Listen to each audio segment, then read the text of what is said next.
गीता दर्शन श्रीमद् भागवत गीता भाग 37 अध्याय 4 श्लोक 16 से 20 तक। यद्यपि सब कुछ परमात्मा है, वासुदेवः सर्वम, तथापि मनुष्य जिस भाव से देखता है, भगवान भी उसके सामने उसी रूप से प्रकट हो जाते हैं। जीव जगत को धारण करता है तो भगवान जगत रूप से प्रकट हो जाते हैं। नास्तिक भगवान को नहीं मानता तो भगवान उसके सामने उसी रूप से प्रकट हो जाता है।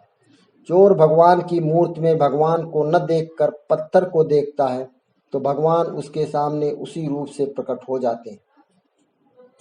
चोर भगवान की मूर्ति में भगवान को न देखकर पत्थर स्वर्ण आदि को देखता है तो भगवान उसके लिए पत्थर रूप में प्रकट हो जाते हैं।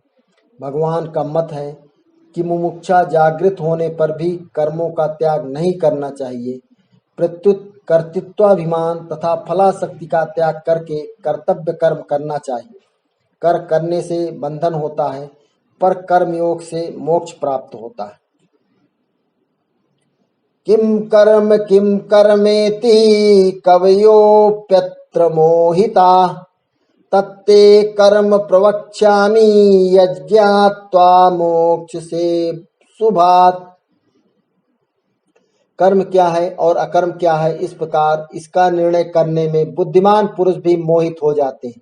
इसलिए वो कर्म तत्व मैं तुझे भलीभांत समझा कर कहूँगा, जिसे जानकर तू अशुभ से अर्थात कर्म बंधन से मुक्त हो जाएगा। Even the wise men are confused about karma action and akarma inaction. I shall now explain to you the truth about karma. Knowing the truth, O Arjun, you will be released from the bondage of karma. कर्मणो ह्यपि बोधव्यम च विकर्मणः, अकर्मणश्च बोधव्यम गहना कर्मणो गति। कर्म का स्वरूप भी जानना चाहिए और अकर्म का स्वरूप भी जानना चाहिए तथा विकर्म का स्वरूप भी जानना चाहिए, क्योंकि कर्म की गति गहन है। One should know the principle of karma action, akarma inaction and forbidden karma, forbidden action. The philosophy behind karma is very deep and mysterious, so listen closely. कर्मण्य कर्म यह पश्येत कर्मणि च कर्म यह, सबुद्धिमान मनुष्येषु सयुक्ता कृतस्न कर्म कृत। जो मनुष्य कर्म में अकर्म देखता है और जो अकर्म में कर्म देखता है, वो मनुष्यों में बुद्धिमान है और वो योगी समस्त कर्मों को करने वाला है। One who sees action, कर्म in action, अकर्म and in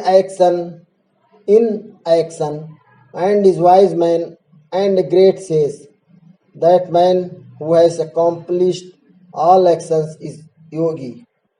यस्य सर्वे समारंभा काम संकल्प वर्जिता, ज्ञानाग्निदग्ध कर्माणं तमाहुः पंडितम बुधा।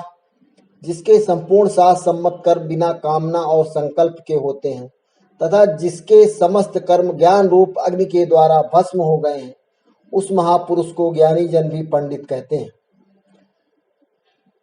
One who does all karma without desire or attachment for the fruits of his karma, and one whose actions are burnt up in the of jnana or wisdom, is regarded by even the wise men as says.